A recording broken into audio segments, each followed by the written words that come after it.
we'll call to order the August work session, and I'll ask the clerk to please call the roll. Commissioner Waldridge, Present. Commissioner Thompson, Present. Commissioner May, Present. Commissioner Unger, Present. Mayor Wilkerson. Present. And we do have a quorum, and the first item is citizens' comments, and I think we have a couple. Yes, sir, we do. You ready for me to read them? Go ahead, City Clerk. Okay.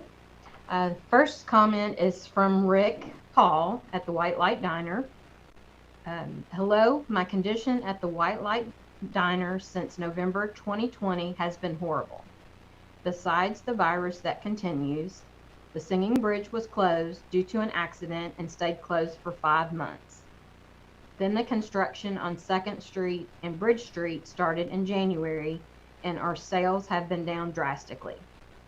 The ability for customers to get to the diner is extremely difficult. We have heard from customers just trying to get to us. We need money to survive. Here's a summary of what we are experiencing. Just to give you an idea of what's going on with me financially, in 2020, because of the virus, the White Light did $90,000 less than sales in 2019. This year, with the construction, we have done so far roughly $3,000 per week less since January, and now with the closing of the street, we will possibly lose $5,000 per week. And then we are faced with another year of obstruction because of the construction. Sincerely, Rick. The second comment I have is from Rachel Yet. She says, first, I want to thank you for the upgrading of the bathroom toilets and sinks at South Frankfort Dolly Graham Park. It looks much better. I really appreciate your quick response to this. Regarding Dolly Graham Park, the last update given was on June 11th, 21. Are the layouts, blueprints for the splash pad available for public viewing? Where are we on this? Has the equipment needed for the splash pad been ordered and paid for? With COVID numbers increasing again, is spring 2022 still the goal for completing the splash pad? How much longer are you willing to drag out getting the splash pad done? Can we consider brainstorm other options other than a splash pad? What is the latest update on leveling the basketball court?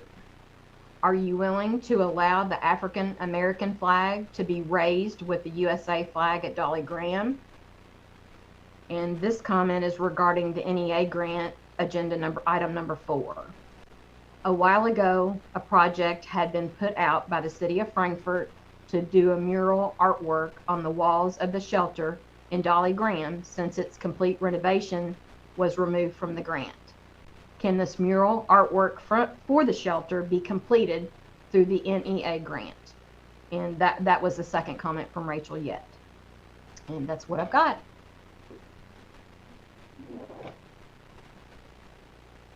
Thank you all for your comments, and we'll take those into consideration.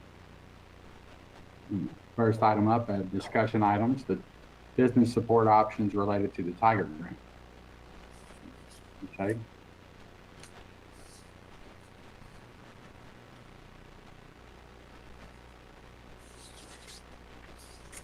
Sorry, we should be experts by this now, but I lost somehow my mouse. Thank you, Mayor. I wanted just to provide a few brief comments before Rebecca and Blair provide the presentation on ideas. The Tiger project, as we all know, is a really important infrastructure program here in Frankfort. It's really going to transform 2nd Street and Bridge Street. And we also know it's having a devastating impact on our businesses. And it's not uncommon. Cities across the country do either construction mitigation plans or business support plans. They often offer support if businesses are impacted by such major construction as this. So happy that city staff got together, put together some great ideas that we want to present to you today and discuss, so that hopefully we can vote on them in 2 weeks' time at the voting session.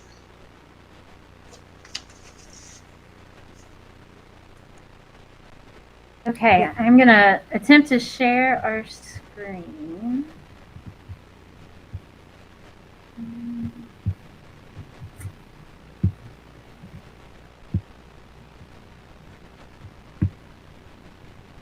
Okay, can everyone see that? Yes. Perfect. Okay, Blair and I are going to give you some ideas of what we've come up with the Second Street Tiger Project Business Mitigation Plan. And first, our purpose for this plan is the city, as you all know, is undergoing a major transformation in the Second Street corridor.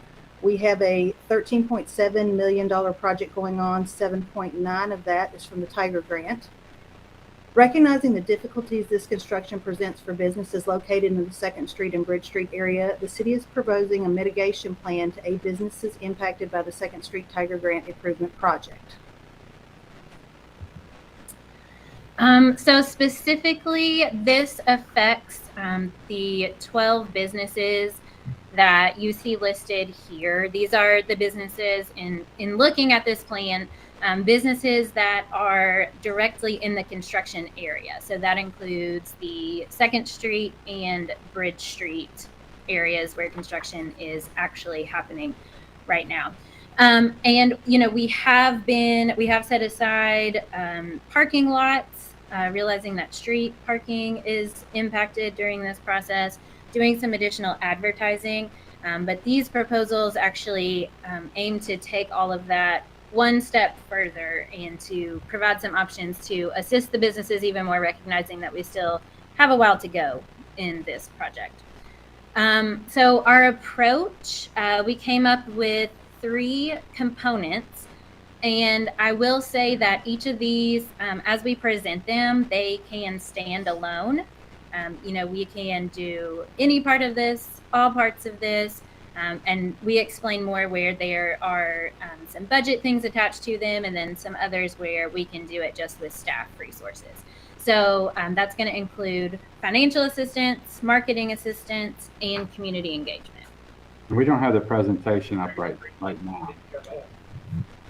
Bobby's working on it. That's who I've been chatting with. Sorry. All right. It just disappeared.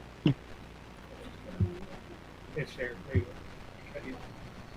that good? That's good. All right. So sorry, guys. So the first component is the financial assistance. This is to assist impacted businesses along the corridor with their financial losses experienced as a result of construction through the business retention aid. The city will allocate funds for business retention aid. The city will establish business aid criteria and an application for those impacted to apply. The recommended maximum aid award would be $10,000 per business, with a lesser amount of $5,000 if you don't meet all qualifications for business.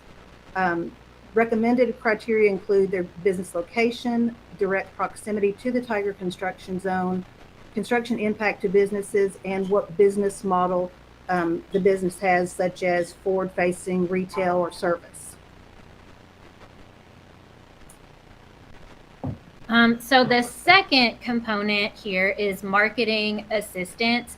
And this specifically focuses on just helping draw attention to all of the businesses that are located within the construction area, and just that they are still open for business, they are still accepting customers, and recognition of how you can access those businesses.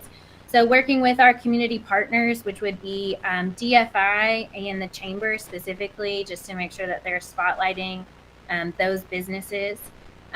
We have been in communication with Cable 10's Around 10 morning show team, and they have agreed to work with us to do a regular marketing campaign on that morning show that will actually be on location, show where you can park to get to these businesses, how you can access the business. We are proposing to paint some tiger paw prints actually on the streets that are impacted, identifying where that Conway Street parking lot is, identifying where the IT parking lot is that we've designated for business access, and to help guide people once they drive across the bridge where they can go to park once they get out of their cars, how they can travel to those businesses. And then we are proposing to do a Track the Tiger, playing off of our PR campaign that we've been doing for public information, a Track the Tiger scavenger hunt, where we actually have a physical tiger that we will pass around to the impacted businesses. The city will purchase 2 to 3 Shop Local Frankfort gift cards a month for that business where the tiger will be located. And then the business can use that as a promotion to bring people to their store, or however they want to facilitate that giveaway. Taking a selfie, coming to the store, taking a selfie with the tiger to be entered to win, liking the business on Facebook or any other avenue that they think is going to benefit their business best. The third component is community engagement. This would be to increase public awareness of the Second Street corridor improvements by highlighting construction progress. Part of that would include the city to facilitate a Bridge Street block party when we either get halfway or complete that section of the project to showcase the new construction. We would invite people down, make sure everything's safe, possibly have maybe some music, just kind of get people out in the area. Next, we'd have the city would facilitate some educational opportunities through Second Street School. That could be talking about smart streets and how this project engages that, and also how we would be helping the stormwater system by this project and various other educational opportunities. The city would also facilitate and advertise coffee chats with Chase from Strand Associates to just relay information, take questions, just kind of be there for the community and these business owners. We would also like to continue marketing the Track the Tiger campaign with the special projects staff, just through the website and social media that we've already been doing, just kind of upped our game on that. And lastly, the special project staff will be conducting individual monthly business check-ins, possibly more than monthly, depending on where we are with construction, but just kind of walk the streets, talk to people, kind of do check-ins, make sure they're okay, answer any questions, kind of take any complaints back to Chuck and Chase. So the budget for this, the bulk of that budget actually comes from that first component of the plan, the financial assistance portion. We are estimating $95,000, and that would be the maximum amount given that that business criteria that we would establish for businesses to either meet the threshold for $5,000 or $10,000 of assistance through that program. And then the gift card incentive, we're estimating about $2,000, which would give us enough funds to purchase at least 3 gift cards per business that would be impacted, that would be eligible to participate in the Track the Tiger scavenger hunt. Right. And those gift cards, although they would be getting the gift cards from these businesses, they would be the same as our Shop Local gift cards, that they would be able to be used at any of the other locations that that gift card covers. So the way that we would like to pay for this project is there are funds available in the Tourism Center Building Fund, which used to be the Gooch House. Those rentals were put into a fund, and we talked to Alicia Boyd in finance, and there's no ordinance that says how that money has to be spent. It's not restricted. So we feel like this would be a good way to utilize those funds. And so that would just leave another $10,000 from the general fund to complete this project. And that is our proposal. So we are very happy to stop there and answer questions. All right, well, thank you all. That was good. Commissioner Wadridge. Yeah, so I have a question. So with our gift card incentive program, I know that you were trying to use $2,000 of that we had left over from the first round of gift cards. Is that what we're doing, or are you asking for another No. 2,000 to do the incentive? Yes, that's right. So this is not connected. We will come back in September with Okay. a proposal, still like what we've talked about, for reinvesting the remaining giveaway funds back into the program. This is something separate where we would just go online and the city would be purchasers of these gift cards, just solely to be used to give away for this program. Okay. So you're asking for $2,000 to purchase other gift cards for the programs that you just detailed of visit this location, like on Facebook or whatever they choose that would benefit their company a great deal. So what I was just suggesting, I was going to make a suggestion that, if we're trying to help those companies or those businesses rather, could we take the $2,000 and we do have them as an incentive, but go and buy like gift cards from Rick, gift cards from those 3 or 4 locations to make that be the gift winner. You follow me? Like, take a gift card and then go buy gift cards that are only used for their location versus giving them the full Frankfort where they can take it and go somewhere else. If our focus is to help those businesses, then we should sort of keep it focused on those businesses. So it's only $2,000. I say that we take, the gift card to those locations and buy certain gift cards at all 12 locations and give out those gift cards. Therefore, those winners or those participants can then go back to spend those monies at those particular businesses. Does that make sense? It does. And I would say that is definitely an option. And maybe what we should do to evaluate what's going to be the most impactful is to talk to those businesses. Any of the ones who are like retail customer based would be eligible, and 2 Bridge Street businesses are already part of the Shop Local program. If the others are customer based in a way that makes sense for them to participate, they can definitely sign up and be part of that. So then, the Shop Local program would benefit them as well. Or if it's something where they don't offer gift cards that doesn't fit within their business model, it might be more of an incentive to get people in their doors who maybe wouldn't. Just like, here, learn something about our business. Here are our services if you need it. And thanks for coming. Here's a community-based gift card. So I'd say definitely, if you all want us to, we could go through and see what's going to be the most impactful in terms of, who could actually be a part of it, who isn't now, and if any of the remaining ones have their own gift card program. Right. Thank you. Commissioner Unger? Hey, can you guys hear me? Okay.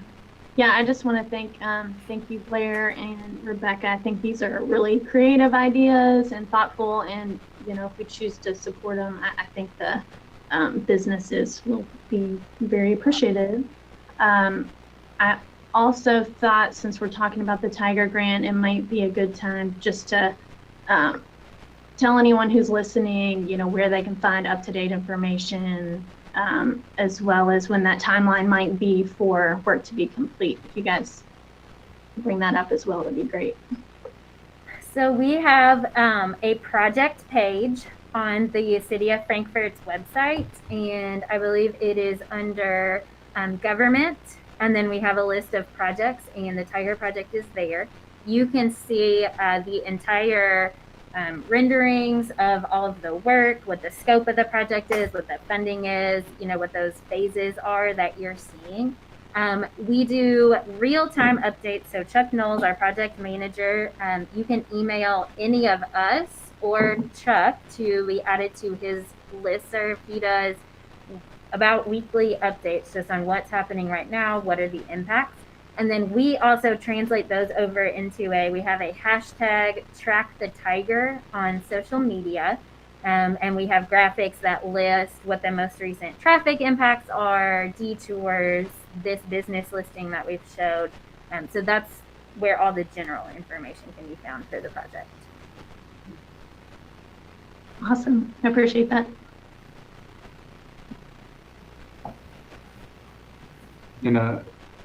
So following up on Commissioner Waldridge's question, is there a way for this next, for the cards that we buy to, I guess, narrow the number of businesses that can be used for that sleeve? Not through the Shop Local program, because that program is already open. The businesses who are there still, remain part of that. So we would either have to, come back and see who we could add, who would like to be added to that program within the corridor, or look at doing individual gift cards. Commissioner Waters? And I will agree with Commissioner Unger. I really appreciate this and coming up with these ideas, and just wanted to know, being that yourself and Ms. Hall are doing the presentation, are both of you available to speak with business owners? Are you guys taking on that in case there are other grants that they could be applying for that maybe you guys are aware of that they are not? Are you that communication for the city to help them also to make sure they are reaching out for grants, and that we see that they are trying to help themselves through all of this COVID and construction and things of that nature? And I say that because, there's been construction all over this town, and so where do we draw the line to say that these businesses are helping because of construction? East Main was horrible for a very long time. And, where do we draw that line to say that what's fair, for businesses downtown versus, things are out of our control. Like, we didn't know there was going to be an accident on Bridge Street, on the bridge, and how long that was going to take for another entity, the state, to finish what they needed to do. So, where do we draw the line with that to making sure that it's fair across our entire city? Because there's construction here and there, and it's not going to be the last of construction in Frankfort. And then also, just making sure people know that you yourself, Blair and Ms. Hall there will be the city communication for grants or any other loans that these business owners could also be buying for. So just wanted to make sure you guys were that, and our community knows that, so they can call you guys with questions. So thank you both for all putting this together and really helping out. And thank you to City Manager Hag. Also, I know you were out there speaking to some of those businesses as well and making sure they're taken care of, because we want our businesses to stay here and we want them to thrive. So thank you.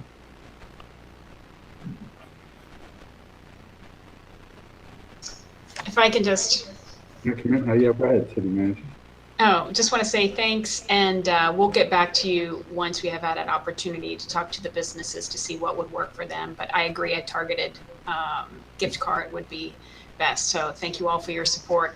We'll update you before, of course, the next voting session. Do we have any other questions or discussion on this? Well, if not, is this something we could move to the next meeting, the voting meeting? Good work. Thank you all. Thanks. Thank you. All right, discussion item number 2, recycling. Broad topic. I'll turn it over to you, Say. Thank you. As some of you all may know, recycling's been discussed here, and I'm learning quite some time here in Frankfort, but most recently we have issued an RFP, and we did not receive any recycling. We did not see any bids for the recycling RFP. So in working with our Public Works Director, Katie Beard, decided to bring a more comprehensive presentation to you all about the costs and the choices, so that learning more about the situation, learning more that we don't have any bids to choose from, that there is a choice between two, and that we hope to answer your questions, present a comprehensive information, so y'all can vote in 2 weeks at the voting session on the direction you would like city staff to take in our recommendations for that voting session. And keeping in mind, we will probably have a little bit more information to share as we're trying to arrange follow-up field visits to the West Rock and to Lexington to provide some additional information to you before the voting session. So I would turn it over to Katie. You have the floor, Ms. Beard. Okay. Good afternoon, everyone. I know we've talked before, but it's been a little while, and I haven't made a formal presentation to this new commission. So I just wanted to make sure that we had the opportunity to discuss our program and our options and all of the factors that we have, all of the information we have at our fingertips to make the right decision for our community. So if I can share this presentation. Can you all see that? It looks very small on my screen. Okay. Okay, so I've also got Byron Roberts here on the line if you have specific questions for him that he can answer as we go through this.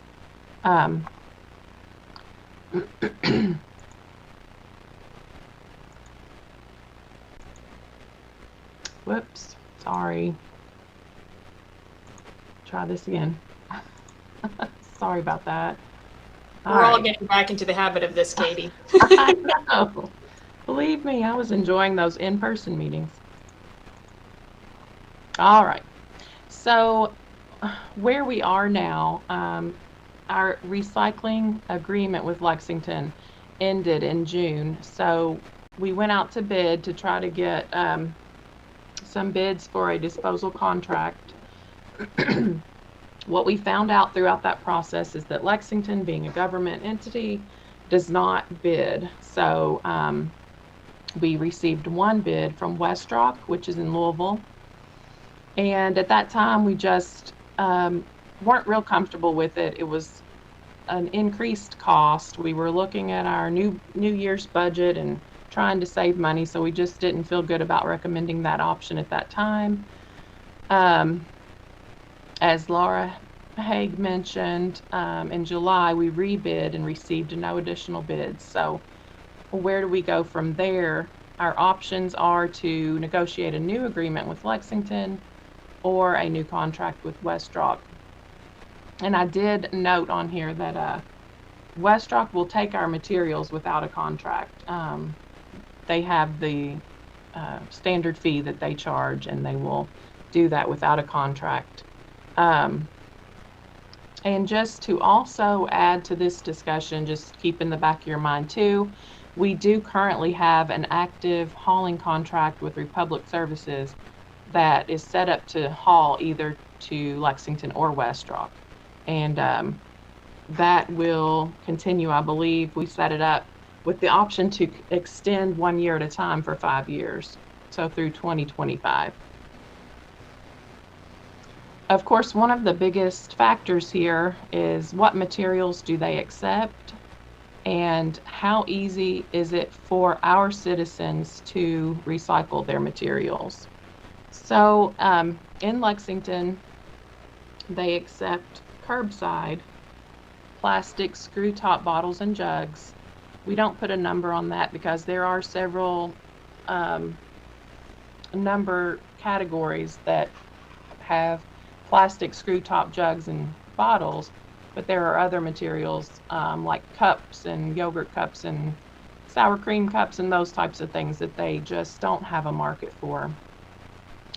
Glass bottles and jars. Again, this is new or it's back. They will accept glass from us now again, so with either option we will have that. Paperboard, which is like your cereal boxes, tissue boxes, toilet paper rolls or paper towel rolls, and of course the aluminum and steel cans and dry cardboard. Excuse me. One of the things that they don't accept curbside right now is paper, but we do have the option to collect all of that material at our Rouse Avenue location and then haul it separately so that it is clean and dry and more marketable for them. So Westrock, of course, their curbside collection is pretty much anything that has the recycle symbol or a number on it. So all plastics 1 through 7. Glass, bottles and jars, paperboard, aluminum and steel cans, bottles, trays, and foils. Cardboard, paper containers, cups, and cartons, and paper such as newspaper, mail, and magazines. And one thing I would note there is if we do go to West Rock, we want to make sure that we have some time to do some public outreach and let everybody know about the changes, and also kind of emphasize that a lot of these additional materials, in order to reduce contamination and make the materials more marketable and recyclable, we want to keep them clean. So we want to just do that as a part of our outreach, is to emphasize rinsing and cleaning your materials, especially things used with food. So another consideration obviously is the cost, and we put together the cost of our current program, and this is an average because as I've mentioned before, Lexington is kind of a variable cost, so we've used the 3-year average here. It's variable because they do consign materials and give some of that money back to us when materials are sold. And then we have the cost projected for West Rock, and theirs is more predictable. Their rate stays fairly stable. At least the past 2 years, it stayed right there at 38. So what I've shown here is the average quantities for Lexington over the past few years, about 1,700 tons of recyclable materials, and calculated out what that cost us. And then I've also listed landfill costs so that we can have a full picture of the cost here. So landfill, we typically get about 10,700 tons of material. So that brings us to a grand total of about 428,000. Our projected cost, what we did there for West Rock, is we took their cost of $38 a ton. We estimated an increased volume of about 600 tons. So if we recycle there and they take more materials, that cost will go up a little bit. And that will also reduce the tonnage at the landfill. So those numbers have been calculated into this projected cost for about $487,000. So the overall, you'll see about a $50,000 to $60,000 increase, we believe. And so if you kind of look at it, you'll see the recycling cost goes up a little bit more, maybe about $70,000. But the savings at the landfill of about $20,000 cancels out a little bit of that additional cost. So that is our big picture.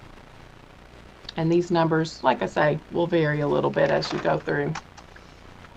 So just to kind of wrap up the pros and cons at Lexington, some of the benefits there, of course, are the consignment of materials, which lessens our cost. So last month, we actually had a credit of $5,500, where some months we'll pay, and it varies a lot. The market is continuously changing. The location, with it being a little bit closer, helps on our hauling cost. I put the transparency as a factor for us just because they are a public entity. They're very transparent in what they're doing and how much is going where, how much material goes to the landfill. And if they're stockpiling glass for the next 6 months, they'll tell us that. So that's just one of the benefits there. And we have been working with them for a long time. So we're very familiar and comfortable with each other and have a good relationship built there.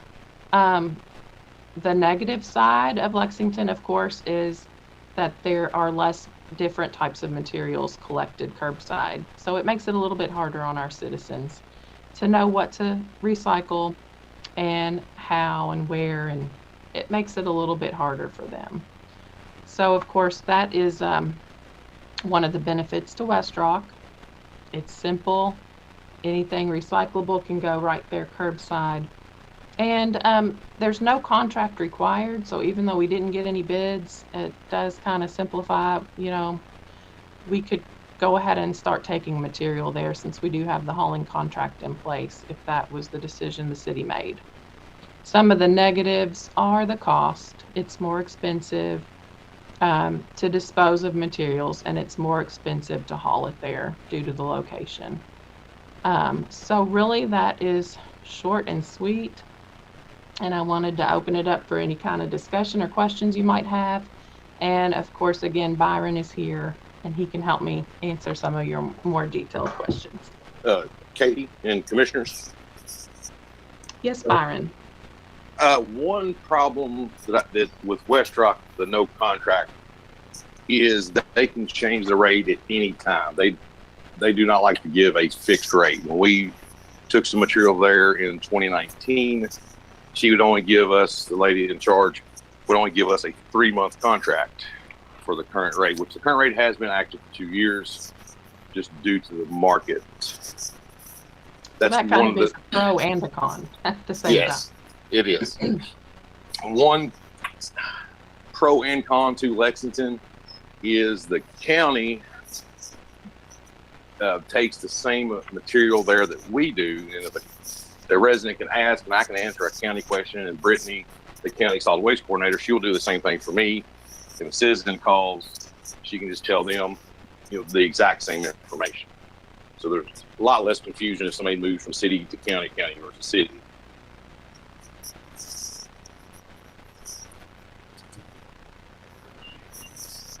Okay, Commissioner Thompson.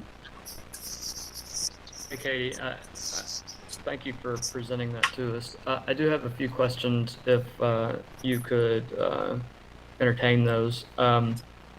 My first question is, knowing that we didn't get any bids on the second time around, and knowing that we had initially discussed West Rock, even as far back, I think, as early in 2020,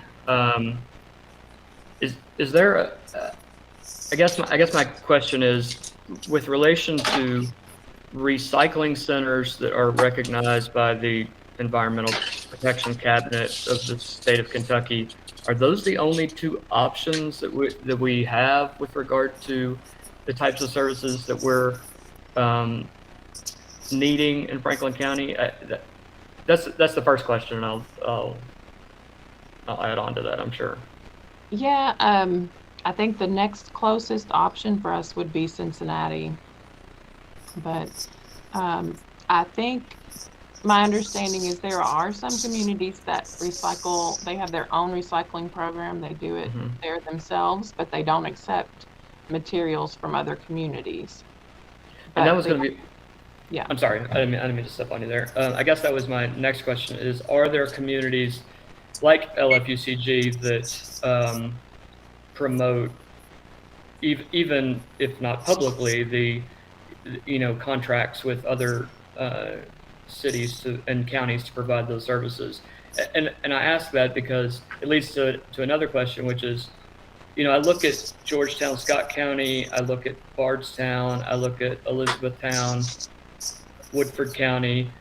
All of those communities have a recycling center that they developed through their local governments, and I'm wondering if we're simply faced with the fact that that's just where things are headed with regard to local control and keeping prices down. Obviously, there's upfront cost to that, but keeping prices down over a long term by creating a recycling center for the individuals in the city and county, and that's one of the things that I'm wondering, based upon the fact that we're so limited on commercial opportunities to utilize these services, and I'm looking at like the rates in, I think, Scott County.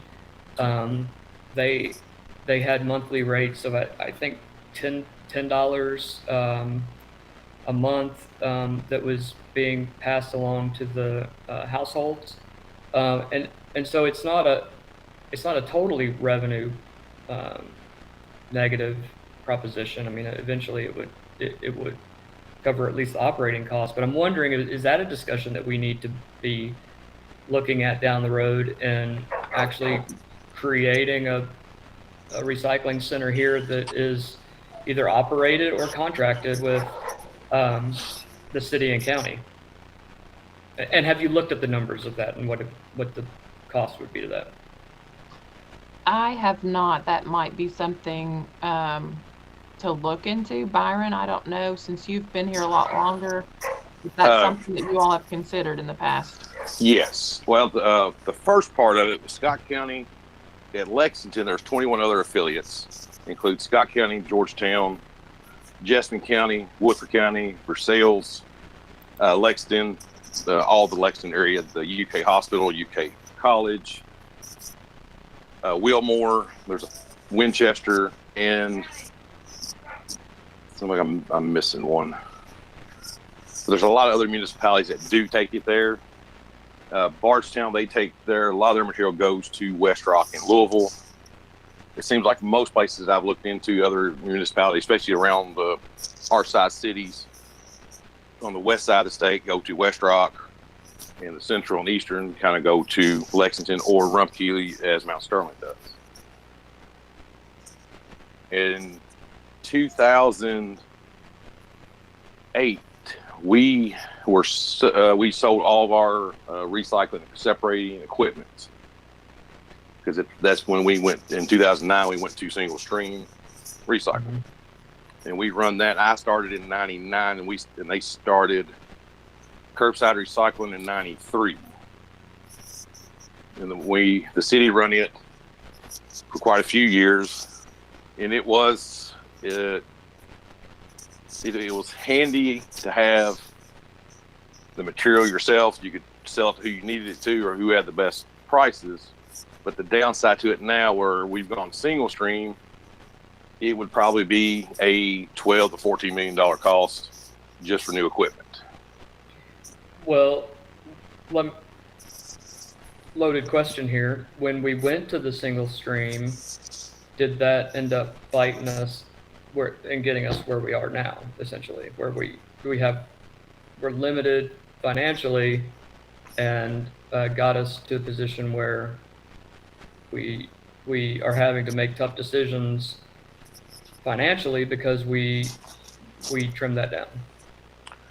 I would say it did, because at the time Lexington was the only recycle center that was accepting single stream material. So we had really no choice to go to them.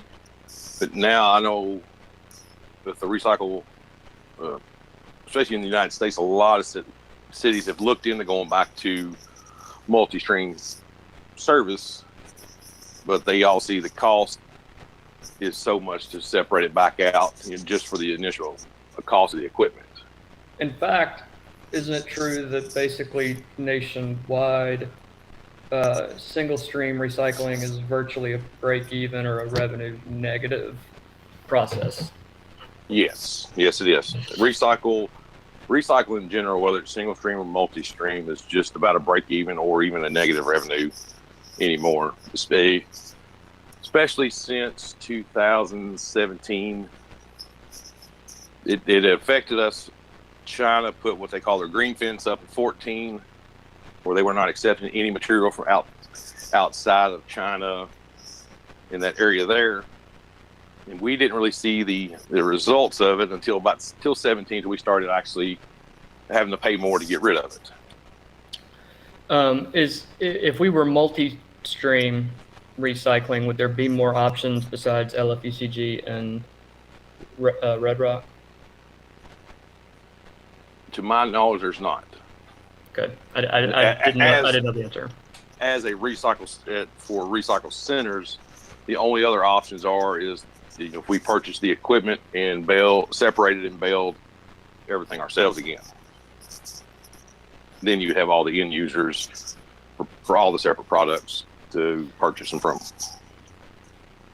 This may be another question down the road. Is there any grants out there for cities to develop recycling programs that are standalone? I mean, I guess my concern is not my concern, but I read every day that the federal government wants us to be more green, and they are putting money in that funding sources. Is there anything that we have ever seen, or is there anything we ever come across with regard to development of our own recycling service? There is some grants. We actually received a grant again this year. We've received a grant for the past few years from the state of Kentucky through their Pride Fund, and it helps buy equipment. This year we've got approved to buy a baler, or I'm sorry, not baler, a conveyor,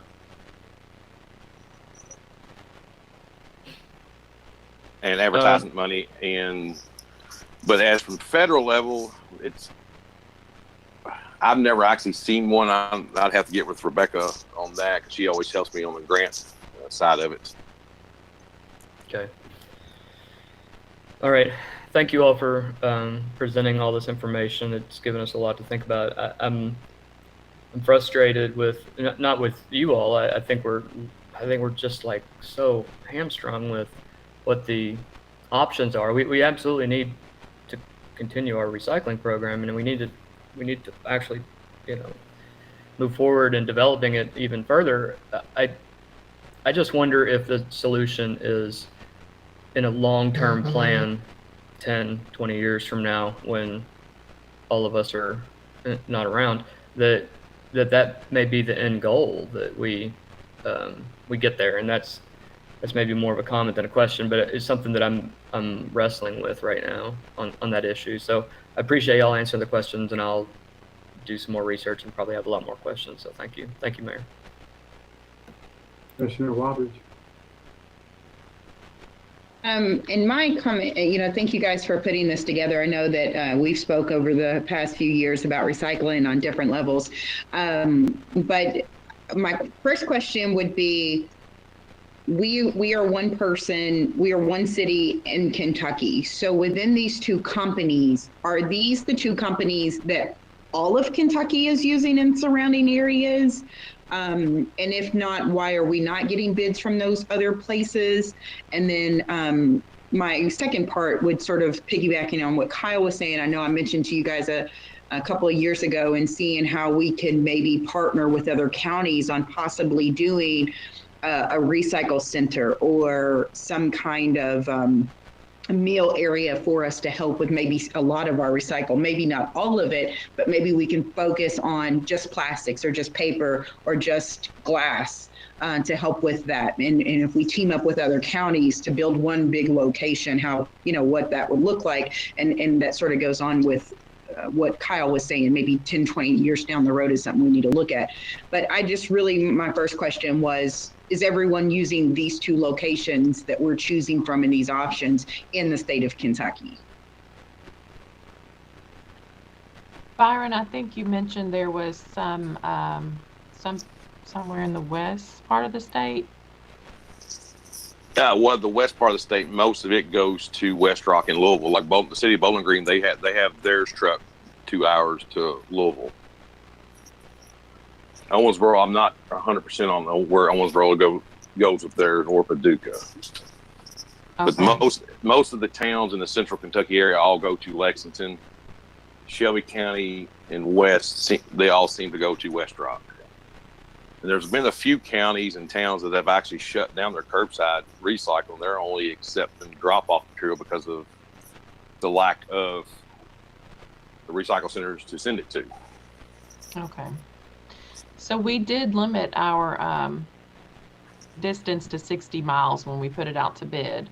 So if there were some beyond that, that's why we didn't get bids from them. But I think these are really the main two options here locally.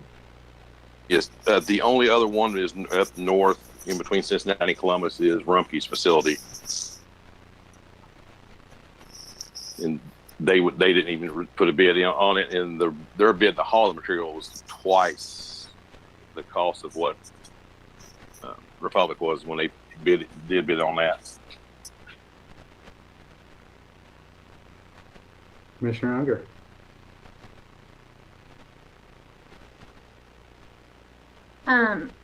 I'd like to thank you guys for putting that together for us. I think it was important to see all those numbers together. And thanks to you, Byron, for meeting with me and going over some of this previously. I think as I talk to citizens more and more, I'm hearing their frustration as well. So sort of echoing what Commissioner Thompson said, being frustrated about this. They want expanded services. They want to be able to recycle more.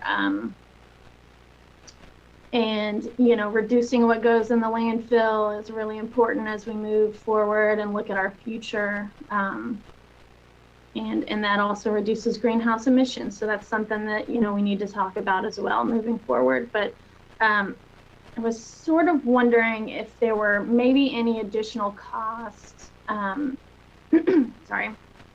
If we looked at West Rock and, you know, expanding services, that includes glass. I know in some communication I had with you, Byron, you mentioned how glass can really tear up equipment. So is there any idea of like what additional costs might be for equipment or trucks, you know, if we start to expand those services again for other products? I think that was really it. It's my main question. With the glass and some of the other material, it's about a $10,000 increase for operating expense, just truck repairs, equipment repairs. Because with glass in the recycle stream on our skid steer that we load the material with to the compactor box to be hauled to the recycle center, we go through about 2 sets of tires a year. And since we've taken glass out, we've been able to manage it down to 1 set of tires per year. The same with the conveyor belt. We replaced the conveyor belt once within 3 years. So it has been helpful on my budget wise. Thank you.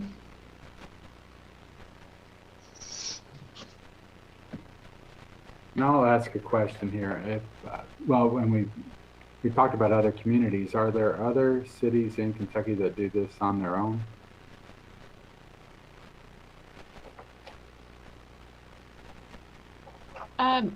Does Shelbyville, Byron, do they do this?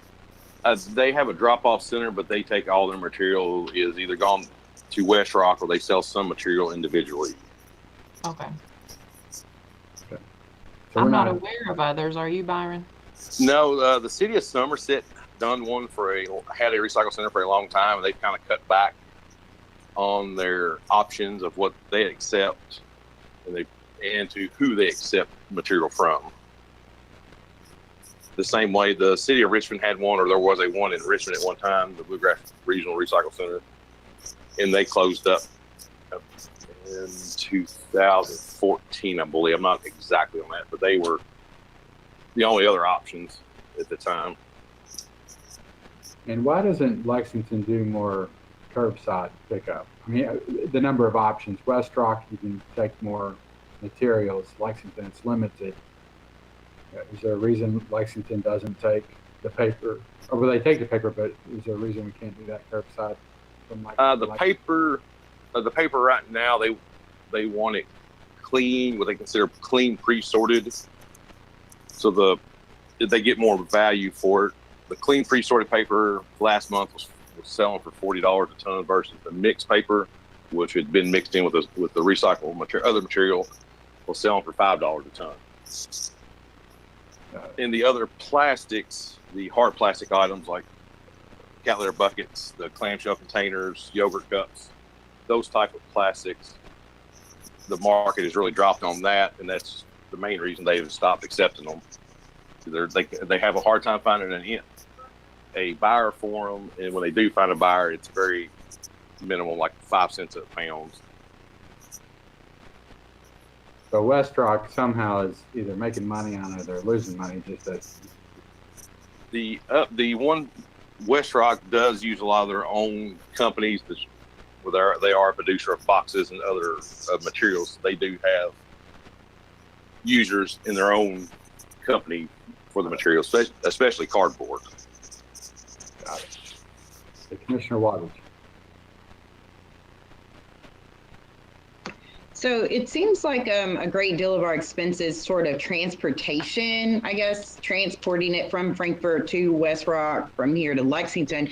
So with that being said, I mean, is there a way, or is it efficient, cost efficient for us to think about buying our own truck that can move this from Frankfort to there and it not cost us as much? Is that an option, to buy one of the big trucks that moves this instead of paying for a service to move it from Frankfort to drive it all the way to Lexington? And will that 60-minute drive or 45-minute drive to West Rock pay for that truck and then save us in the long run? Or what would the maintenance on a big truck like that be in due time? I'm just trying to figure out, if the transportation part is the expensive part, how can we make that part of some of our waste management? Can we move it and just buy a truck to save money there? I don't know if that's an option. I'm not a waste management person, but that's my question. We actually looked into that when we went out to bid 8 years ago with the compactor box in 2013. And at the time, and which still is now, the way the fuel prices are, Republic is actually hauling it cheaper than, just about as cheap as we could haul it ourselves once we buy a truck and figure in the monthly costs just for the truck alone, not counting. I would have to have at least another one, or if not two more employees on staff just for that purpose.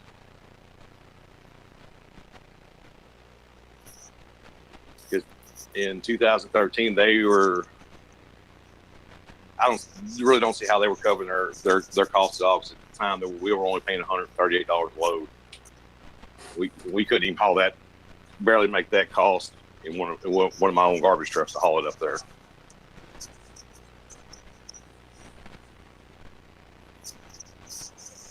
Commissioner Thompson, you had a question? Yeah, in my very short research that I've been doing while we've been sitting here, there is a document that was created by the Kentucky Division of Waste Management under the Kentucky Recycling and Marketing Assistance Division, and it's talking about community recycling, and there is an actual manual for planning and operating a recycling center, and it talks in there specifically about converting our processes from utilizing third parties to providing them in-house, essentially, and they break down the entire program to do that. But one of the major suggestions they make on here is utilizing a regional approach, and they talk about rural communities and small communities, and even the combination of local city and county governments to increase the number of recyclables that then can be upgraded and processed to meet best market standards. So I do think that this is a discussion that, while limited on the topic of do we go with this company or this company that we have right here, I do think that perhaps the true discussion, I mean, that may be a short-term aspect, but the true discussion may be the creation and integrating of a door-to-door recycling program. You're talking about adding a significant number of jobs. You're talking about adding resources for the community.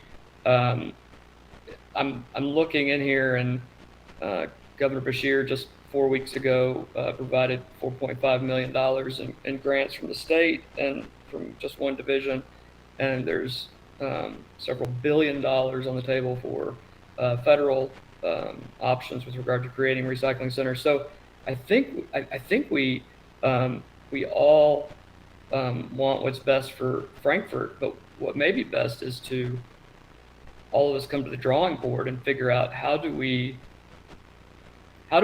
come up with a cost-effective solution that kind of ticks off all the boxes that we've always wanted since the discussions that started 2008 and led to the 2009 decision to go to single stream. And perhaps look at that now and maybe save our folks some money and have a new service and new jobs for people that want to work in the city government. I think there's a lot of resources out there, but the EEC essentially they've laid this out in a 45-page document that can, help us walk through the questions that we can do from preliminary stages all the way through, coming up with bid options. And I think that's what some of these small cities are going to see, and maybe we need to be on the leading edge of that. So again, I think the options that have been presented to us are fine, and I think we can pick those and one of those, and we can be fine in the short term. But the cost of this is just going to go up and up. We might as well be able to control some of those costs, individually, and be able to provide good services for our communities, and that's what we really want ultimately. So I just wanted to add that, and also saying that that the EEC has a number of things that we can start to look at, but I think if that's a direction we need to go, we need to have somebody assigned with the duties of at least gathering the research to bring that back to us. That doesn't affect if we vote on this in 2 weeks with regard to what we're going to do immediately, but it sounds like we don't have to have a particular contract with one, and the other one doesn't have to have a term on it that's definite. So, I think both things can be worked on at the same time. So, thank you, Mayor, for letting me. Sure thing. Any other questions? I'll ask one. So we don't, let's say in 2 weeks we decide to start to use West Rock. Do we not have a contract now with Lexington? If they did not bid and they require a contract, how would we even use them? Lexington has just verbally granted us an extension. Okay. Just to put it bluntly, they've allowed us to continue to dispose of our materials there. But yes, if we made that decision, it would be a pretty easy transition. I would prefer to have a contract to lock in that price, like Byron said. But once we decide to go that direction, let's say once we decide to go to West Rock, then for the time being, there is no going back to Lexington. It would probably be another 3 to 6 month process to negotiate that agreement with Lexington and transfer back. Okay. I'd say either way we go, we want to have a little bit of that buffer to do our public outreach and get everything organized. And so the major difference between West Rock and Lexington in terms of what we can't recycle at Lexington is, what are the major products that we cannot recycle using Lexington that we can at West Rock? Certain plastics, like numbers 3 through 7 specifically, along with a few others. And then the paper cannot be collected curbside. It has to be separated. And then there are a few things like foils and metal trays that have generally been used in the food service that Lexington just limits because of food contamination, but West Rock does accept that. Am I leaving anything out, Byron? I think that's about. Yeah, that covers pretty well everything. The plastics is probably the biggest thing. Is just the clamshell packaging, the yogurt, sour cream type containers, cat litter buckets, and jugs. Those are probably the biggest items. Like Katie said, the aluminum foil pans and stuff. That's, if we did go to West Rock, that would still be the 2 items I would prefer not to put in the recycle stream, just because of the food contamination. It becomes the recycle truck begins to look like a garbage truck when it gets dumped out, because people just think they can put the whole container of leftovers in the truck instead of just the clean foil pans and clean foil sheets itself.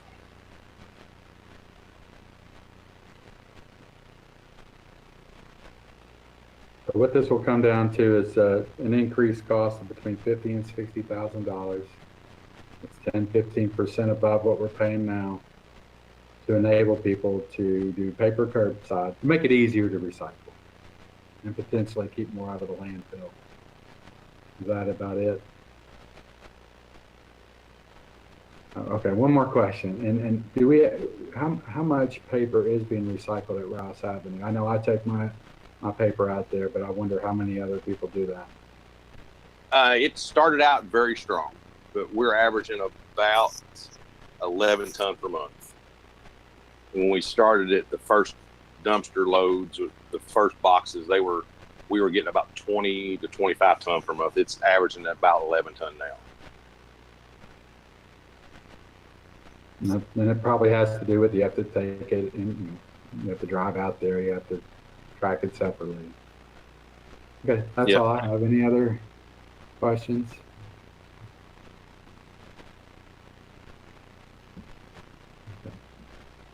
Well, without objection, we can direct this to staff for I think we could put this on the August voting meeting to determine what direction we want to go. Yes, that would be great. We appreciate the direction, and I think you summarized it pretty well. I call it like the values discussion. There's a cost issue, and there's the opportunity to recycle more. With direction from the council, we can prepare the appropriate agenda memorandum and make recommendations in 2 weeks. Okay, Commissioner Thompson. Mayor and City Manager Haig, is there an opportunity at this point to at least entertain the idea of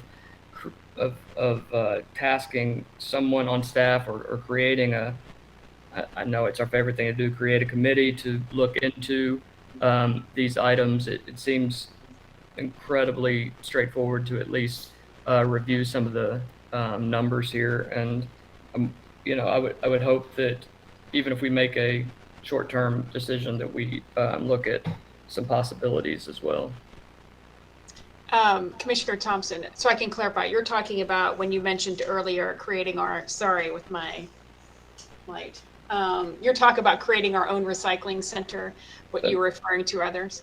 Yes, that's correct. Yes, we can do that. And actually, Katie, I know, and Byron had talked about previously that there's a recycling committee that they would be meeting. There's also interested citizens. But yes, that's a long-term view. Yes, I agree. Looking at now, and then in 2 weeks' time, we can have a shorter term, 1 year, however long, to look at it as we investigate if there's other options and bring those back to you. Great, thank you. All right, good discussion. And next item is the Parks Master Plan. Yes, Sean Pickens will be here to discuss it.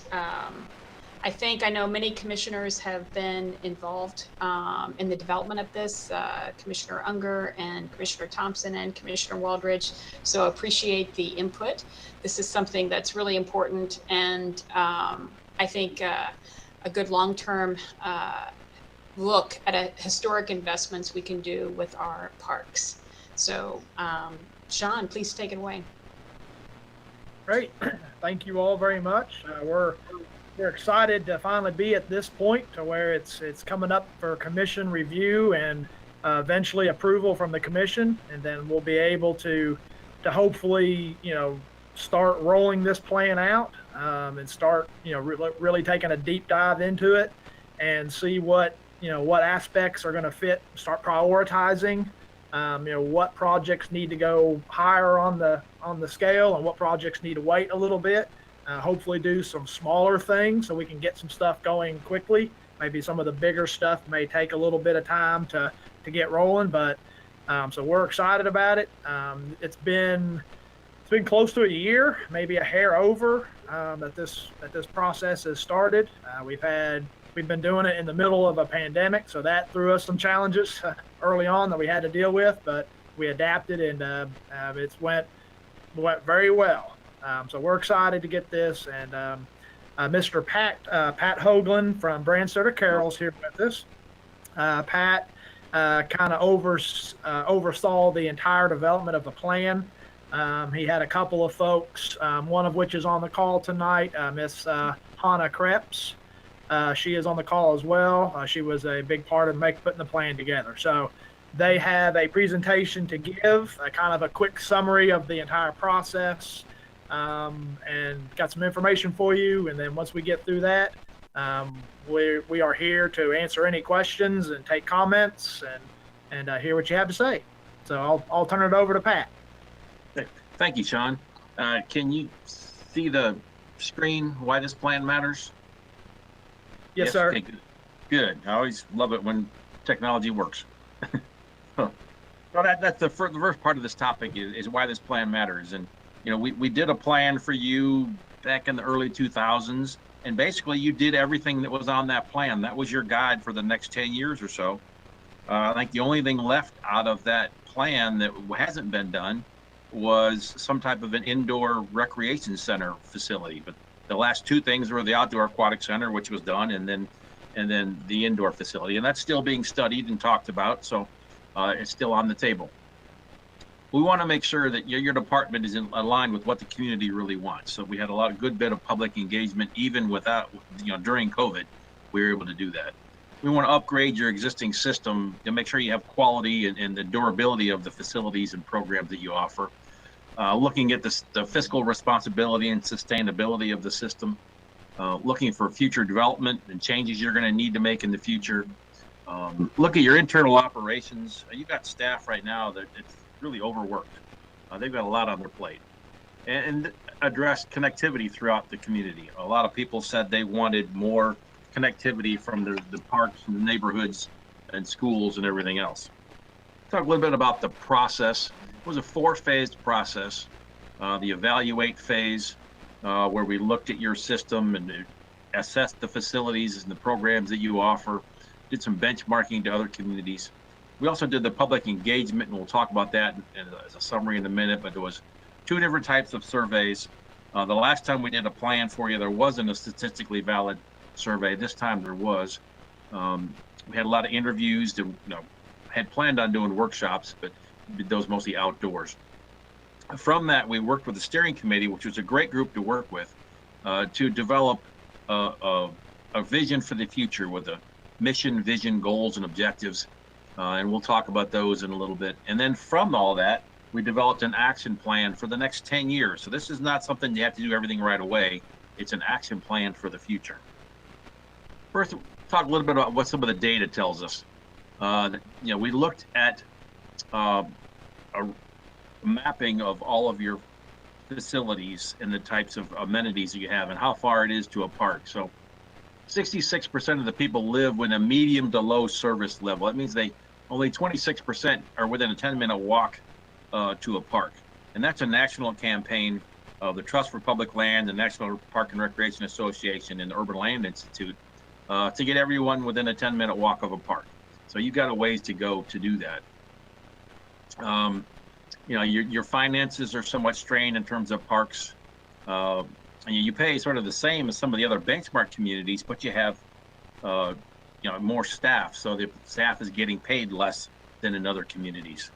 And you're also providing services to those people outside of the city of Frankfort that your taxpayers are paying for, people that out in the county and its surrounding counties coming in. Your community uses your parks at a very heavy rate. 88% of the people in that statistically valid survey said they visited a park in the last year, which is great. Your population's pretty steady, and your population is getting older. So that's you got to be thinking about those populations. In terms of the site assessments, when we went out and looked at the facilities, signage is needed, and the connectivity are some things people told us a lot. And then your ADA or accessibility is an issue in a lot of your facilities to make those compliant with the Americans with Disabilities Act. And a lot of your equipment is old. A lot of the playgrounds and other equipment is old and needs to be replaced. And this is one of those maps I was talking about, the sort of green areas. It shows the locations of all the parks And the blue is the schools that serve as neighborhood parks as well with their playgrounds and fields. So the 10-minute walk areas are in the green and the blue colors. So you see there's quite a few areas where there isn't a 10-minute walk to a park and they don't have close access to amenities. So that's one thing that we looked at as part of this process. And then you look at the community parks, those larger parks that people can drive to within a 5-minute drive. And most of the city is covered. So you've got good coverage when it comes to, being able to drive to parks. It's that walking to and then real close to home kind of activities that needs more attention. So then we did a composite, we mapped, the different types of parks, and then a map for aquatic facilities and a map for picnic areas and for ball fields and for soccer fields. And we start seeing those areas that are in blue are the best served, and those areas that in red, the darker the red it is, the least well served. So you start to see that there's, areas in yellow are areas that are, sort of medium level that have some gaps. So you got quite a few gaps throughout the community where people don't have very good access to facilities. So part of this plan is looking at increasing the facilities in some of your parks, improving the parks so that they have better access to them, and even in the future, looking at some new park locations. There was quite a bit of public engagement, even though we were in the middle of COVID. And you see Hannah meeting with some people out of one of the parks. So we went to 13 different sessions at 6 parks to talk to people in the parks. People were out. They weren't going to come to a public meeting, but they were out in the parks. We put yard signs out, let people know where we were going to be, when we were going to be. We had rain dates set up. So we talked to over 150 people doing that. We also had that statistically valid survey that was mailed out to a random sample of households. We had a goal of getting 400 back. We got 444, so that was great. And then we had 480 web surveys. So that was anybody could fill those out. And most of those were Frankfort residents, but some were in the county as well. And that just shows you that 58 to 31% that were county residents and they're using your parks as well. And then 27 different stakeholder groups that we talked to about their specific needs, the sports leagues, different government agencies, arts, culture, nonprofits, and other groups. So it's quite a bit of public engagement. So what did they tell us? In terms of programs, the things that they valued the most were those concerts, performances, outdoor movies, those things that bring the community together. I live real close to the Moondance Amphitheater in Lexington, and 4 nights a week there's free music out there, and it's just a great place for the neighborhood to come together. So those kind of things are the experiences that people want. Fitness and wellness programs are important, especially with the aging population, and more programs for adults. We often think of programming for the kids, but you got to think of people from 8 to 80. In terms of facilities, walking and hiking trails, and at every community, we've done over 80 of these types of plans, and walking and hiking trails always comes to the top of the list. People of all ages and abilities use those. More natural areas and nature parks for everybody to enjoy. And then those small neighborhood parks and gathering places that you can get to close to home are valued. And then in terms of your overall system, the connectivity and accessibility, access to restrooms is extremely important. And then upgrading your existing facilities were the other thing that people told us. So when you take all of that public engagement and put it together, these are the things that people said the most. From that, we met with the steering committee and came up with a vision, mission, goals, objectives, and some values. So the vision, a connected community where exceptional parks and programs enhance quality of life for all. So that vision, that's where you want to be in the future. That's your on the horizon. Your mission is sort of what you are, and what you do is improving lives through unique experiences in beautiful spaces. And then we have 4 goal areas, connecting Frankfort, both socially and physically, accessible neighborhoods, supporting healthy lifestyles through your programming and the facilities that are made available to people, being a champion for Frankfort's natural and cultural resources. And Frankfort's a great place. Just, I've seen so many awesome pictures of Cove Spring, and people have seen that. There's a waterfalls and arches of Kentucky, Facebook group that I've seen pictures of Coast Spring all the time. My wife's always pointing them out to me. The river, your historic parks at Fort Hill, those are just amazing resources that you need to, let people take more advantage of. And then have a legacy of excellence. So it's how you deliver your services in terms of the parks, the facilities, the programs, the maintenance, so you can continue to provide that level of service. Those are the goals. There were several objectives within those. And then the values, community connections, natural resources, exceptional spaces, healthy living, operational excellence, and cultural stewardship are the sort of some of the values, the things that are really important to you. I'm going to go through some broad recommendations before we get into the specific facilities, and there's a lot of text on this page. So the first one is establishing a Frankfort Parks Foundation. Is a 501c3 that you can do fundraising and outreach, and then that's been successful in a lot of communities. It takes some effort, but it's one way to supplement funds from grants and the city budget.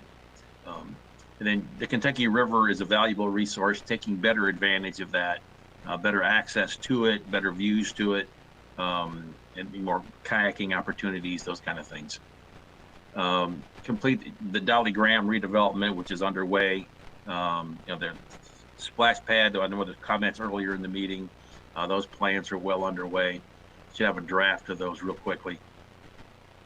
And then some of your parks need some master plans for the redevelopment, especially East Frankfort Park, and that's one of them. Assess viability of Juniper Hill Golf Course, just looking at the fee structure at that facility, and a lot of other opportunities in some of the downtimes. Maybe things like foot golf is done at one of the facilities in Lexington to get more people using the course. Developing a maintenance management plan so that as you expand your acreage, you know how much it's going to cost you. You can't just develop new parks, develop new facilities without realizing there's going to be an impact on your budget. Looking at a cost recovery plan for the programs and the rentals that you offer. Looking at a park ambassador program, the people that can be out there in a positive way, making sure that positive things are happening in the parks. And formalizing some of the volunteer opportunities. There's people that are willing to volunteer. Signage throughout the system so that people know where the parks are, once they're in the parks, where they're going. When you get into Capitol View Park, you don't necessarily know where to go. So just better signage, and then enhancing the brand of the parks within the city. You think about it, one of the most positive services that the city provides is its parks and recreation. So you should show it off, let people know where it is. And then improving and adding some picnic shelters. A lot of people said they wanted more shelters and more community gathering and programming spaces. More protecting the natural areas such as Cove Spring and Leslie Morris Park. People value those natural areas. It's not all about ball fields. It's about something for you to do your entire life. Streamlining some of the program information online, making it easier for people to sign up for and register for programs so they don't have to come to the offices, make it convenient. Thornhill and Home Street parks could be developed as neighborhood parks to fill in some of those gaps.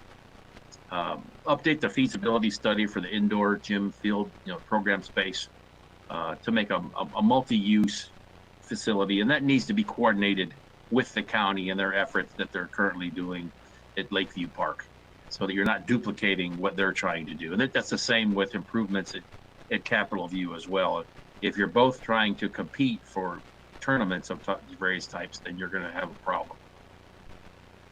You should have an ADA accessibility assessment to look at your facilities and your programs and communications to see where you have to make some improvements.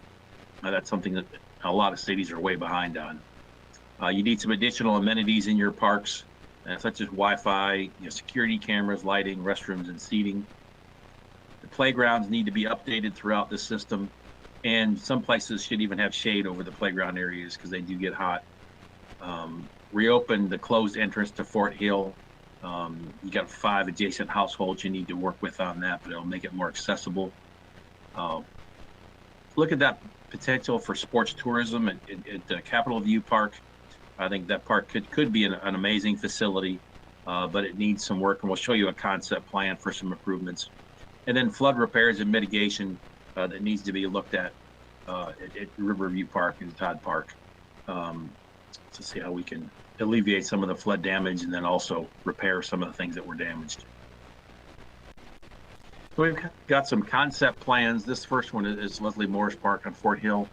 Some of the main things that we have: an advanced hiking trail in this northern part of it, restored connection to the downtown area, improved restrooms, improved parking, improving the overlook area, the maintenance facility, another pedestrian entrance. So just basically improving that facility overall. East Frankfort Park, and I've got a few inserts or blow-ups of some of this areas, but you see the whole park basically should be master planned. And this is just a concept to show what could fit on the site. You need to work with the neighbors and the users of the park to identify the specific things and select the materials and the types of facilities. But let me go to the next one. I come back to this one. But in this one area, you've got multi-purpose court for futsal and pickleball, cornhole, plaza space, shelter and restrooms, bocce courts, checker and chess area, more pickleball courts, and the existing gazebo, and then resurfacing the parking in that area. And then also some fitness equipment, some outdoor fitness equipment, sort of like you have down at Juniper Hill for that area. So that's some concepts there. And then in the center part of the park, developing a new large all-access playground that will attract people of all abilities, a splash pad, shelter and restroom, and then an amphitheater space for some outdoor performances, and then new parking in that area as well.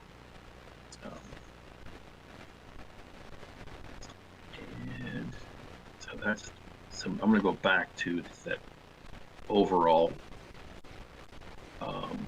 Get improvements to the ball field area with new concessions, batting cages, new playground, resurface some of the parking lots, and then community garden area, a 1 mile loop trail around the perimeter, and then new shelter and restrooms, concessions and storage, new expanded maintenance building.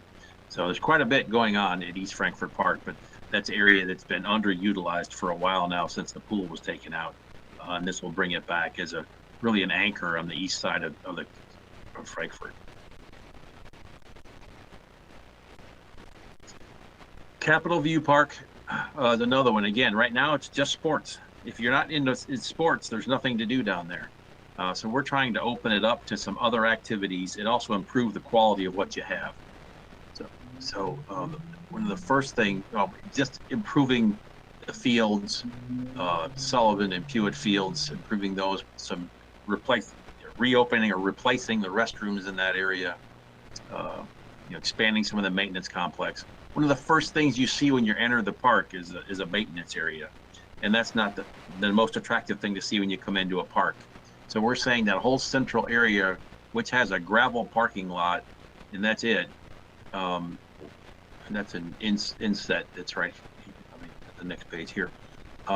It's a splash pad, an all-access playground, a shelter, restrooms, and then shelter and restrooms up where the house used to be up in this area. And then improving the ball fields in the central area. We looked at trying to put those in a wagon wheel of 4 fields. It wasn't going to work without taking out one of the soccer fields. But we can improve those, add some lighting, improve the dugouts, improve the restrooms. Then we're showing, and then the two soccer fields, basically putting artificial turf on those, a new restroom concession building at the bottom of the hill before you go up, so it'll serve other facilities as well. And then improving the other rectangular fields and parking lots in that area. There's also a disc golf course to go around the perimeter. And then there's a remote control truck course in the first tee for the disc golf course over in this far eastern corner. And that would, or let's say it's the northeast corner. Because right now they're using other facilities for that, and they're not, they get to Cove Springs, and it's not appropriate for that. Again, the mountain bike trails are all over here, are heavily used. So just a lot of improvements to that park. I think that could be a much more attractive and meet more the needs of whole families rather than just the sports groups. And that's that inset of that central area with the all access playground, splash pad, restrooms, shelters.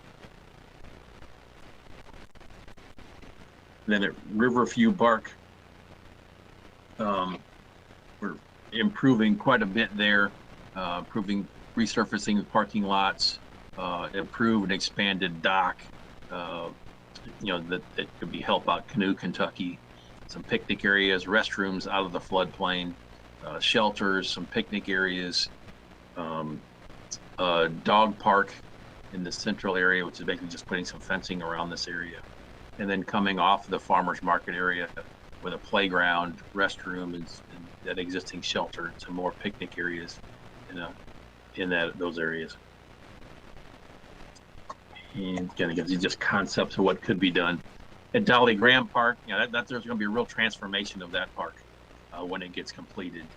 And some of the areas are being done now, but we're showing the playground, shelter, and the splash pad. So this area is sort of in the works in the center of the park right now. But also looking at renovating the basketball court with some futsal, that's like soccer, new shelter, some other courts, a small skate park, really a skate spot you'd call this, a dog park with a shade structure, and you've already got the fantasy forest with the community garden going on, and then putting a new trailhead and some swinging benches out overlooking the river. So they're really a transformation of that park.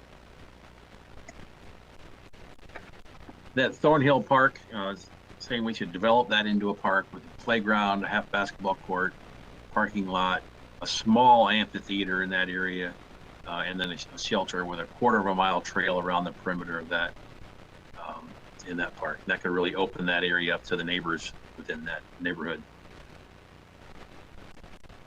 So with all that, there are 184 strategies in this master plan, all organized like you see here around the goals and the objectives. Each objective has several strategies underneath it with a time frame of 0 to 2, 3 to 5, 6 to 10, and the category of what type of improvement it is or recommendation, who's responsible, and what the funding source would be for that. Not necessarily all of that is city funds.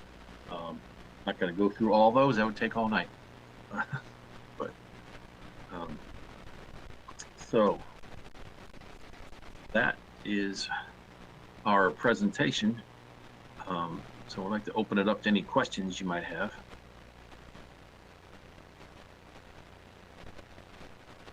Unshare the screen, that would help. Nope. I don't leave it. Any discussion, any questions? I have a couple of questions. Hey, I'm looking for in the 400 pages of it. Is there was there ever anywhere in here that I missed it, a financial review of what each of the parks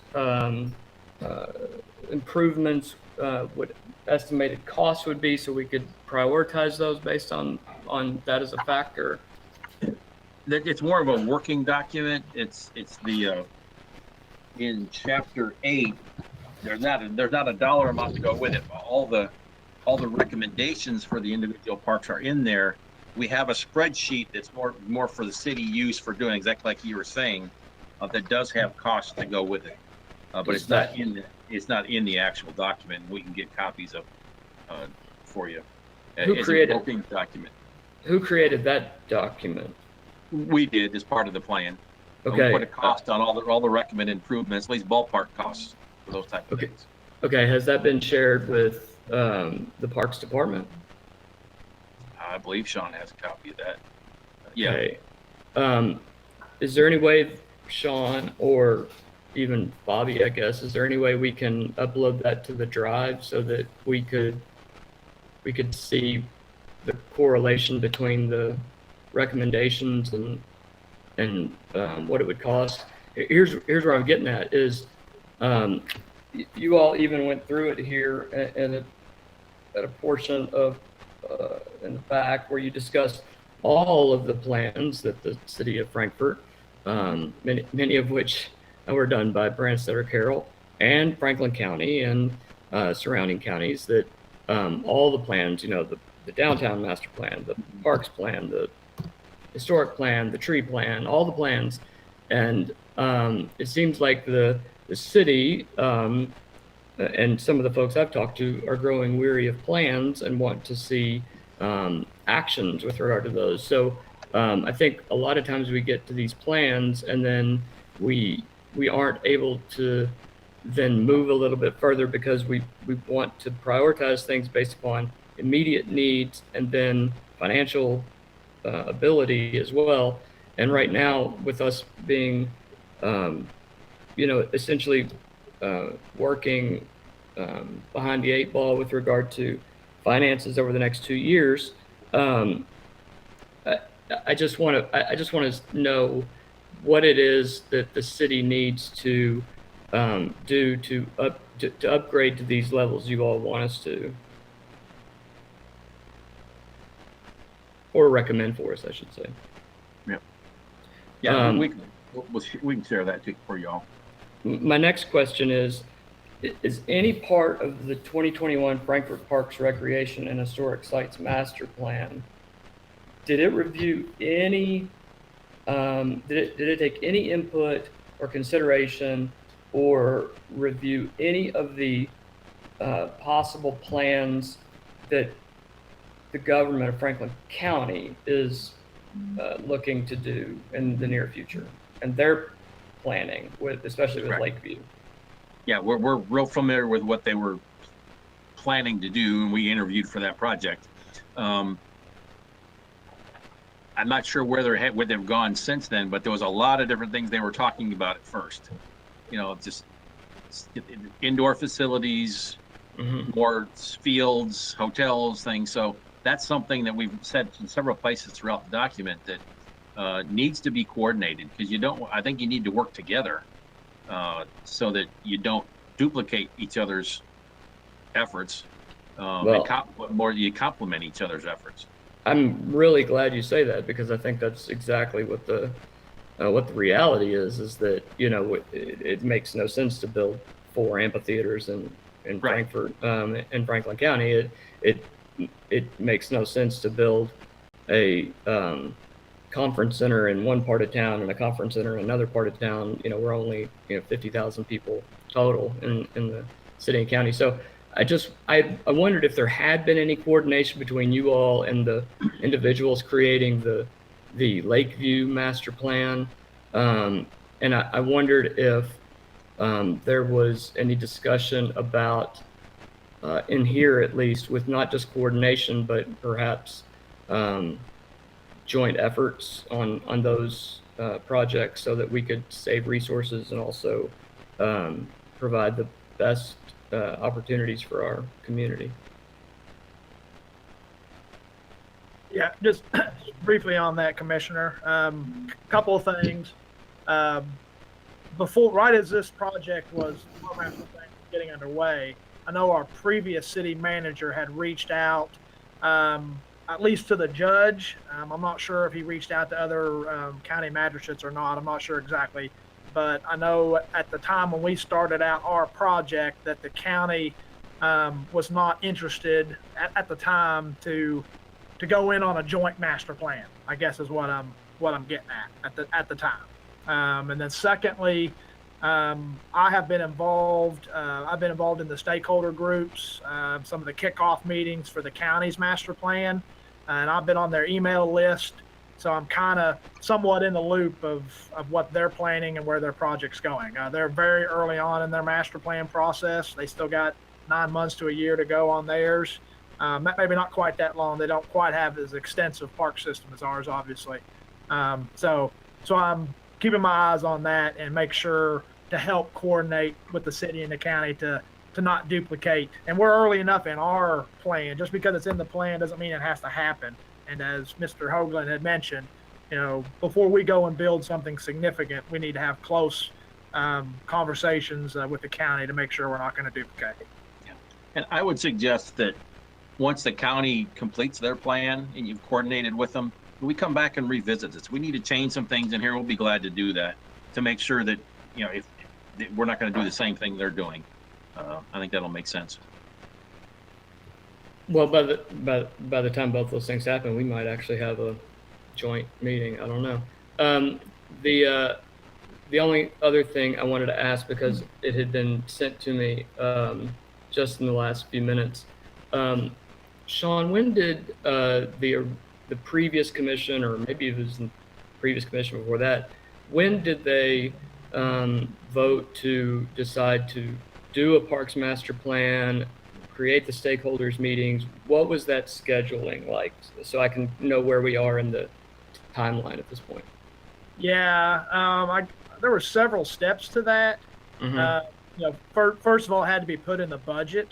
Mm-hmm. So it was put in not this fiscal year, but the last fiscal year. So the 2000 fiscal year budget. So that was kind of the first step, was to adopt the money. So that happened in May or June of, would that have been, I guess that would have been in 2019, Okay. when it was at the end of the budget, June of 19. And then, say later that summer, August, September, an RFP was designed and drafted. The RFP was released in, you know, mid to late 2019. Then we went through the process of interviews. I believe we had 5 or 6 companies that had bid on the master plan. Then it was reviewed, and Branstetter was selected by the previous commission in late. I don't know the exact dates. I'd have to go back and look, but late 2019. And then I believe around January of 2020, it was right before COVID hit. January, February is when this plan kicked off. We had our early meetings with Branstetter. Then I think our first stakeholder meeting was March of 2020.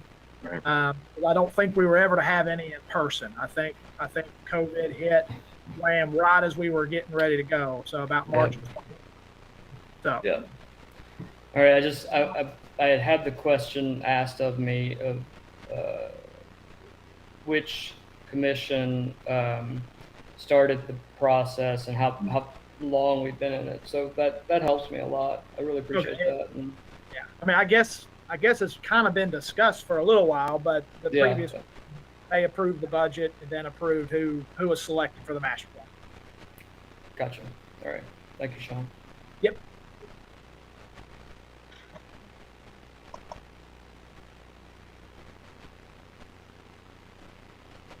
Commissioner May. Thank you, Mayor. Mr. Hoagland, thank you for being here tonight with us. I really appreciate the work you all have done and everybody in the community that participated in this, and fellow commissioners and city staff. I've got a question about one of the metrics you were kind of emphasizing earlier, which was the 26% in 10-minute walk of a park.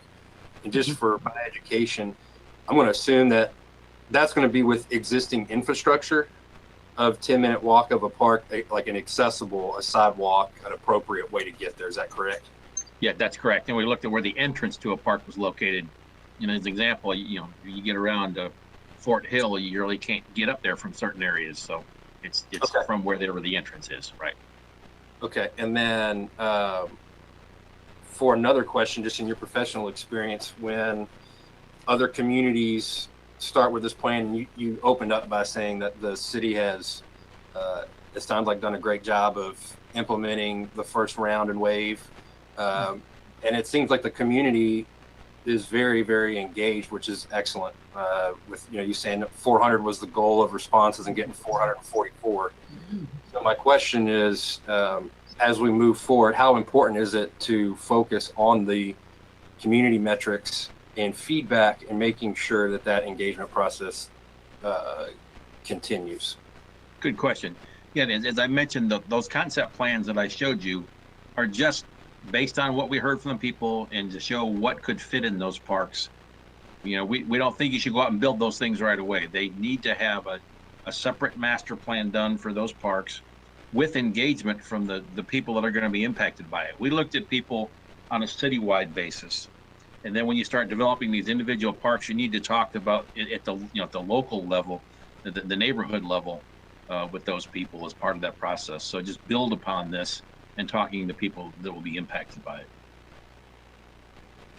And in terms of your programming, that's something you need to constantly monitor to see what type of programming people want.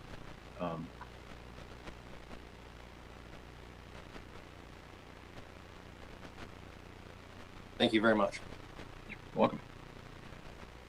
Commissioner Waters?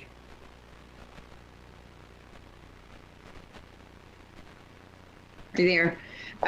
So thank you so much. I know this has been a longer process than probably we would have liked, definitely of getting the Parks Master Plan, as I was on the commission where it started, and I think COVID made it a little bit longer than expected and threw out some other issues of parks being behind schedule of where they are right now. But right now, from this master plan of this presentation, I guess I want to know what our next steps is, what you're expecting from the commission for us to be on a timeline to start checking these boxes off. I know that's one concern that I did share with City Manager Haig on. I want to mark things off. I'm tired of plan, and we keep planning, and then we go on to another master plan over here, and we're not checking these definitely easy boxes off. And so want to know what that timeline is you're expecting from the commission, Mr. Pickens, on approving this master plan, overall master plan, with the understanding and the workability of being able to work with other stakeholders throughout our process, whether that's county, community, small communities within our communities, to get these parks moving in the right direction, where we start and where our budget can cover that, and also where Rebecca Hall and maybe Blair come into maybe writing possible grants for other portions of maybe some more of these parks as well. So what would you like to see, and how aggressive can we make this timeline to start marking off the first thing in this master plan? Yeah. As far as approving, I want, we've tried to get it to you as early as possible, get you hard copies, be involved in the planning.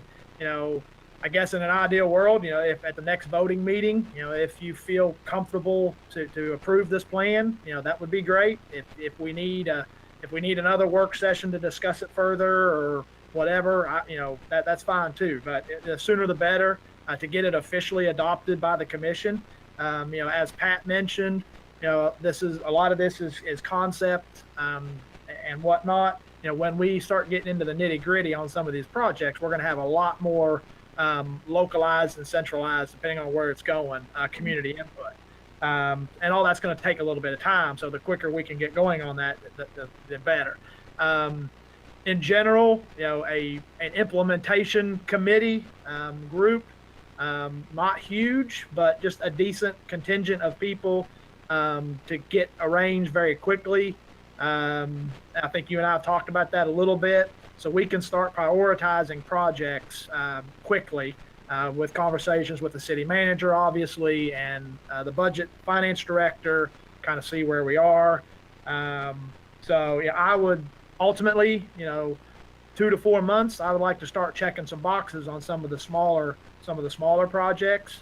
And then, especially coming up in this next fiscal year, which is still a little ways away, having one or maybe two of the larger price tag projects, what that, 75,000, 100,000, whatever that might be, have a good stranglehold on that. So I hope that helps. Sorry, Mayor, I had a follow-up. So, okay, I can completely agree with that. I think that I know that two of us commissioners, that would be Commissioner Unger and Commissioner Thompson, actually sat on this committee, and they, I believe, were present at all the meetings since they were named to this particular one. I know I've sat in on meetings and listened, and so I know that we have a pretty good understanding where we're at right now, which is good. And so that would leave the mayor and Commissioner May, to feel that they are comfortable with this. So I don't see why we couldn't have it on our next voting meeting for us to look at, and that if we have questions as commissioner or mayor, that we send them over to you as well as City Manager Haig, to get those answers back to us so we can have a conversation and try to have this on the voting meeting next time. Because basically what we're doing is saying, the commission is saying, we like this concept. We want to move forward in this concept, but this concept can also be tweaked along the way. We're going to chisel this as we go, little bit by little bit. And we can take that consideration, as Mr. Picken has showed, that we can say, okay, now this huge project is going to cost us so many millions of dollars, and we can go ahead and put that into the budget for the next cycle if needed, to brush that one off. However, I guess with that being said, if we did that, the DOC building is going to be coming off, right? So we won't be paying that huge lump sum again. So hopefully that will help us in our parks area to cut some of this off, I guess, as far as budget's concerned, since we will not be paying on that building after this fiscal year. So that will help. But I think we should just put it on for the next voting. And like I said, commissioners and mayor, all of us, if we have questions that we still need answers to, that we send them to Ms. Haig and Mr. Pickens and let him get those back with us so we can have those conversations. And so we can be ready to go ahead and say, hey, let's keep this ball running. Let's go ahead and accept the concept. And then let's go ahead and, like he said, and get this implementation group together that our community needs, so we can start chiseling away at this and get this plan moving in the right direction with no long pauses. So that's my recommendation. And City Manager. Thanks, Commissioner Waldridge. And one thing I would add is that one of the quickest things that we can do after you guys adopt the plan is to form the 501c3 and actually have that fund available now, which will help us in attracting donations or also applying for grants. And, perhaps doing that under, the Bluegrass Foundation to make it. And that's a really simple, easy way to get started. And I think also generate some good momentum saying we have this started and we want to work towards implementing and identifying the priorities in the plan. The other thing I'll add is that Mr. Hoagland alluded to it a little bit at the beginning, and I've had some conversations with Sean. Not only the recommendations for different parks infrastructure that is happening, we also need to look at our setup. We have a very small, talented parks team, and we have a lot of seasonal help. And we may need to look at restructuring where we have more long-term employees and fewer seasonal help, because as we improve and we look at maintenance, we need to have a few more folks on the ground to be able to support us in that effort. And that might be able to be a little bit balanced out with having fewer seasonal workers, because we have more people working year round to maintain our parks, maintain the areas, right-of-ways, different things like that. Commissioner Waters. Yes, I have one more question also for Sean, and I did have to step away briefly for one moment, so I did go black and I may have not heard that, but was the KSU trail mentioned? Doesn't that fall underneath the parks? I did not hear it in this particular, and maybe, like I said, maybe I stepped out and it was, but the KSU trail, wouldn't that be part of our park system as well? And just sort of piggybacking on what City Manager Haig said, grants and things of that nature, once we do pair up with the 501c3 and we prepare that if we add KSU trail as part of our parks, which I believe it does fall under that, then KSU can also be another buy-in and another stakeholder to help make that submission for grants for certain parks in this trail maybe a little stronger as well. Yeah, the thoroughbred trail will be basic maintenance of it, the daily maintenance, the trash pickup, the taking care of a small fallen tree. The daily routine maintenance will be handled by park staff. If there's a major issue such as a slip or a broken piece of pavement or something wrong with the drainage, we'll work with the partnership, we'll work with Public Works. So kind of, yes, it will fall under the parks. Then as we do at a lot of parks, we work very closely with Public Works and Streets Department to help us because they've got the larger equipment, they've got the construction expertise. So they'll help us on kind of bigger projects on the trail.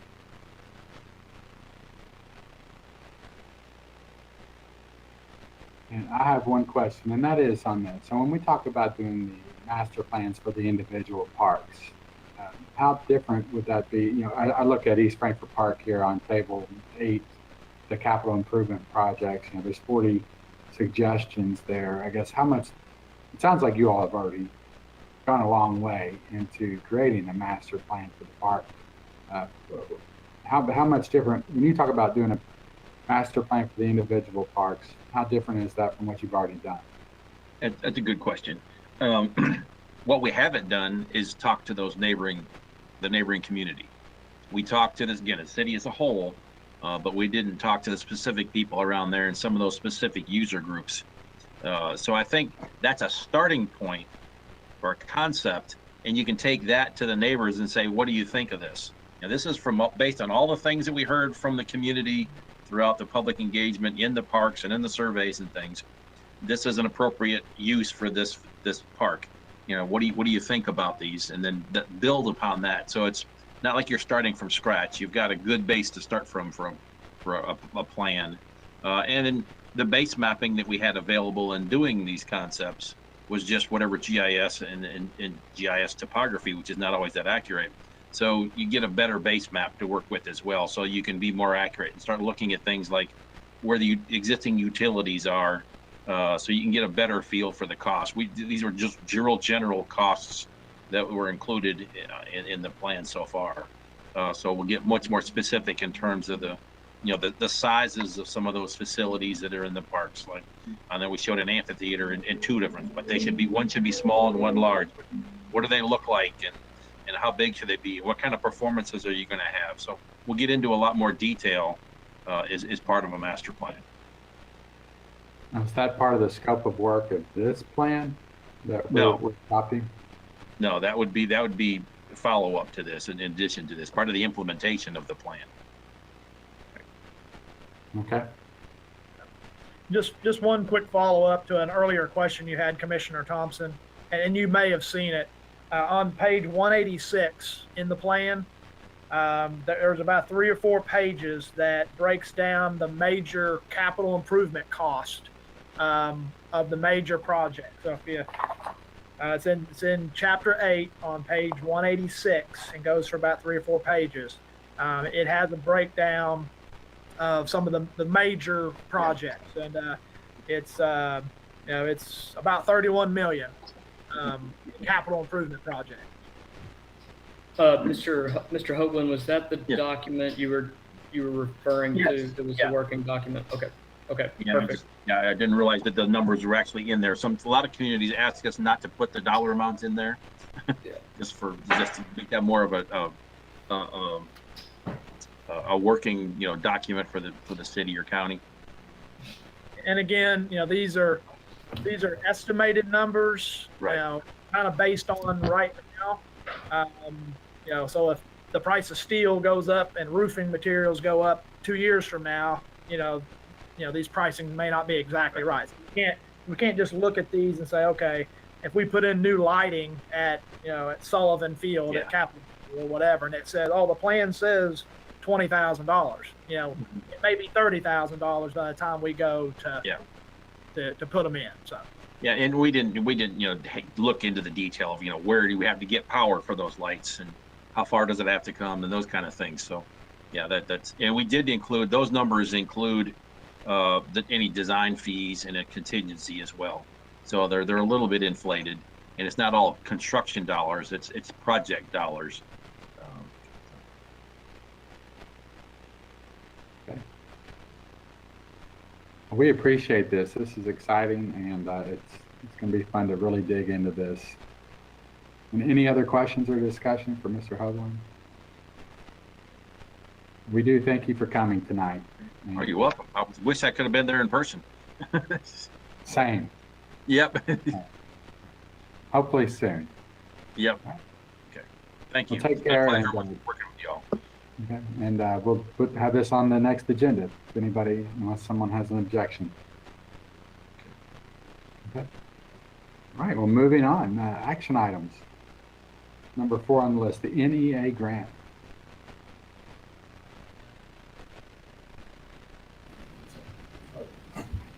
You're muted. Rebecca Hall. Goodness. Yes, Rebecca can answer, but this allows our team to apply for a grant with the National Endowment for the Arts. So I know you all have a brief description. I just kind of wanted to give you a little bit of background on this. This actually comes from our Arts Master Plan, which this commission adopted in March of 2021.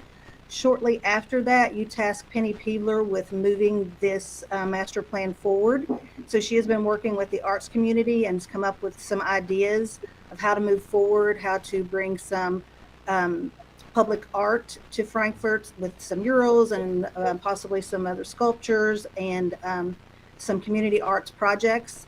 And she'll be working, or if we receive this grant, we'll be working with Melanie from Josephine Sculpture Park to get a consultant on board to help activate the Arts Master Plan. This would be an NEA Our Town grant. The total project would be $150,000. We'll be asking for $75,000. So that would make our 1-for-1 match $75,000. We can split that over 2 years. Some of that can be in kind, but I would plan on most of it being cash match. That's what they like to see in their applications. So with your permission, we'd like to apply for that funding.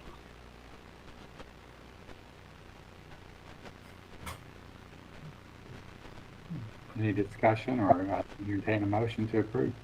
Move to approve. Second. Okay, we have a motion and a second. Ask the clerk to please call for a vote.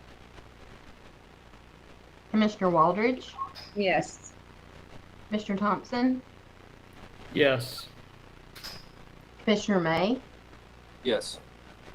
Commissioner Unger, Yes. Mayor Wilkerson.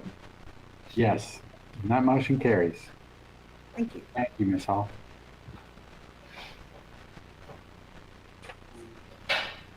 And that's the end of the discussion and action items. Next up, discussion of tentative agenda for the next meeting of the regular meeting. I think we have a couple of items already on there.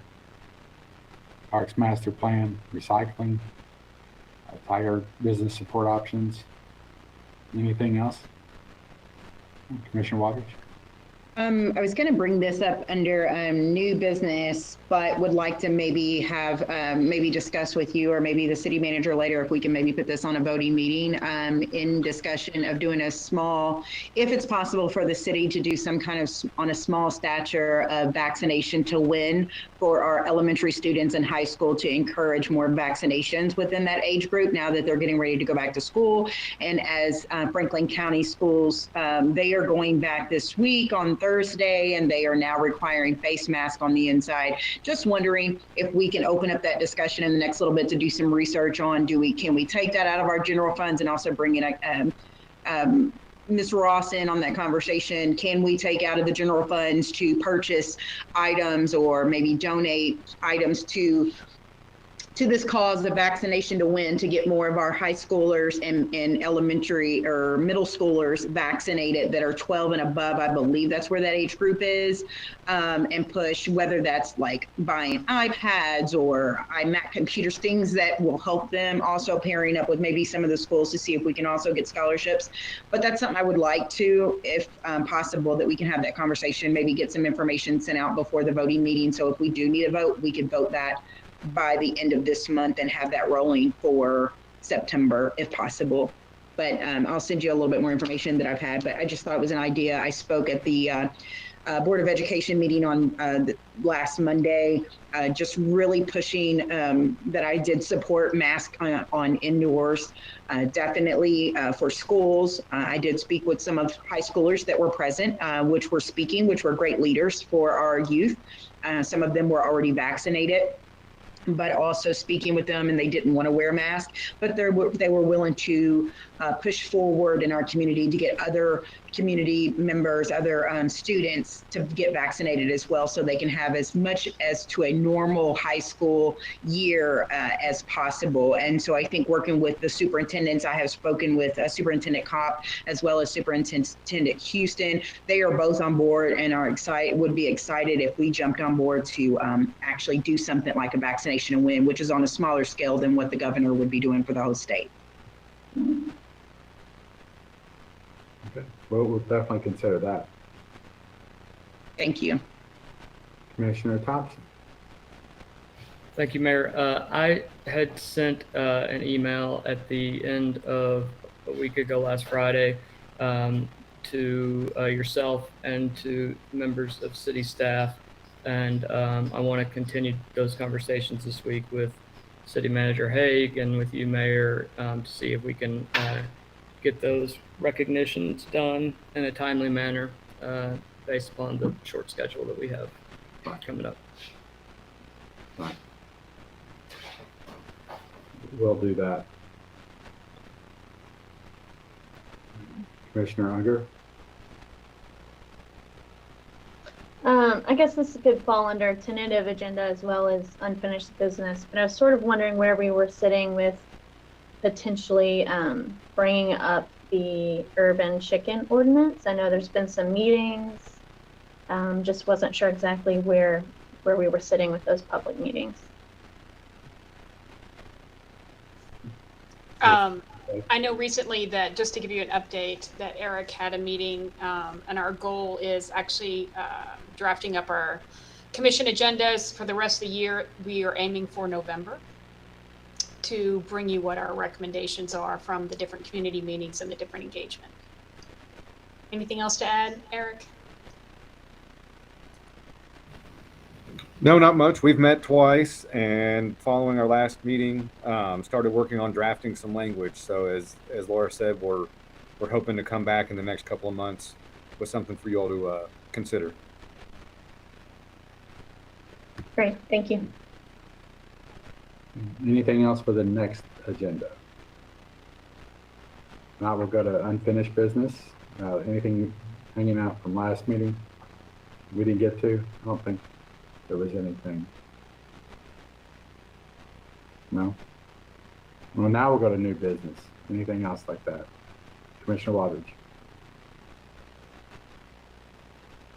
I just wanted to bring up, and maybe we can discuss this hopefully over the next couple of weeks. It's an issue that I have had, I guess, in the previous commission that I found, and still with things hitting our newspaper, of course, things that catch some of us off guard of hitting our newspaper. And one thing, and I know I've already mentioned this to City Manager Haig as well, as one of the things that she asked, I think she met with all of us and asking what were some of our priorities. And one of my priorities for her that I had said was basically our HR process and our integrity of our HR process. And I would like for us to start looking into that and actually being more, I guess, aware and making sure that every single employee has up-to-date evaluations on hand every 6 months. We need to get that done ASAP. I think that will help us in so much, our integrity, our work ethics. I think it's important when things hit the newspaper and people have questions, and we don't have evaluations on hands for every single employee. So I think that's something that we need to start looking at. We need to start meeting with and meeting with our directors and getting them to start evaluating every single employee, having every 6 months evaluations on. So that way we know our employees. That way we know if our employees are wanting to move up, if they're wanting to strive to be more or to a higher leadership position, and then we can help put them on a workable maybe a workable area to get there. I know a lot of people retire, but I think this right here will help us with our integrity of our HR process, where we're not as challenged as much, and be able to get us working in the right direction where people will want to come and work for Frankfort and have a career path here in Frankfort where they stay and where they make a career of it as well as retire. So that is something I'm wanting to bring up in new business just because some things hit the newspaper this past week. And I just want people to know that we're going to work really hard to, you know, get our HR process and our staff moving in the right direction as far as having evaluations and being held accountable for that on our end. Thank you. Well, thank you. Entertain any other new business? If not, we don't have any other action items or discussion items, and I'll entertain a To motion. adjourn. We have a motion, we have a second. All those in favor say aye. Aye. Any opposed? We'll see you next time.